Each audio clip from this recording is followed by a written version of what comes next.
I can't sleep. It's midnight after the so-called abortion referendum and I can't sleep. Exit polls told us the vote was 86 to 89 in favour, which wouldn't surprise me, but a part of me wonders if things didn't turn out as expected. They're telling the yes voters they won, so that they can go and drink themselves half to death in celebration and won't riot like the Hillbots did in 2016. They are, after all, the most rabid and unthinking of the two sides. And 1% of difference is a queer closeness for two separate exit polls, I think.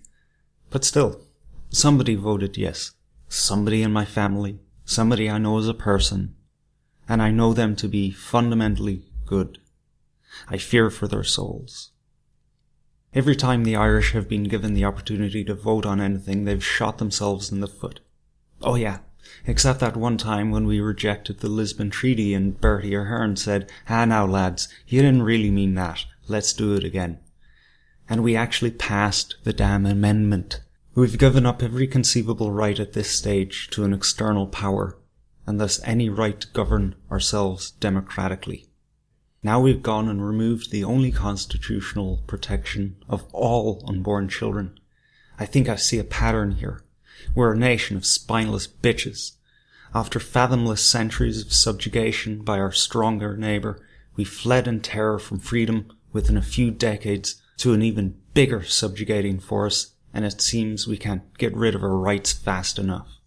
Ironically, I'm left with the hope that World War III does indeed break out so that we get occupied by Russia or China.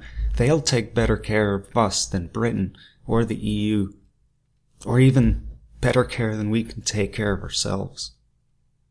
It seems we've been under somebody's heel for so long, we literally have no genetic memory at all of ever being autonomous.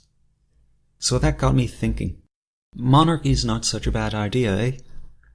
If we're going to just hand over all our power to any foreign governmental or corporate entity that offers us the most jobs at the first opportunity we get, why not just cut to the chase and admit what we are? Instead, have our own homegrown tyranny. But for a monarchy, we're first going to need families. That's the idea of a monarchy. They're bloodlines. In the old Irish way, it wasn't an exact procession from father to son, but rather families would accrue merit in their communities, making the heads of those families eligible for the position.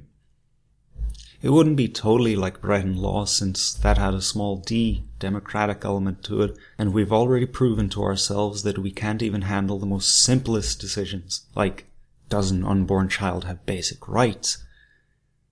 We'll at least have to have an interim period of absolute monarchy.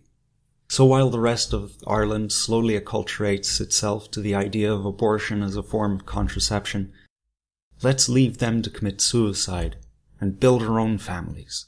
Carve out our own little spots in the countryside, wait for Europe to collapse into its inevitable grave, and then slowly interlink our little familial monarchies. This referendum has taught me something. Make lemonade, or get left with mouldy lemons and die of scurvy. Deal with reality on its own terms. Learn how to turn unfortunate times into fortunate times. History repeats itself, and now might just be the beginning of better times.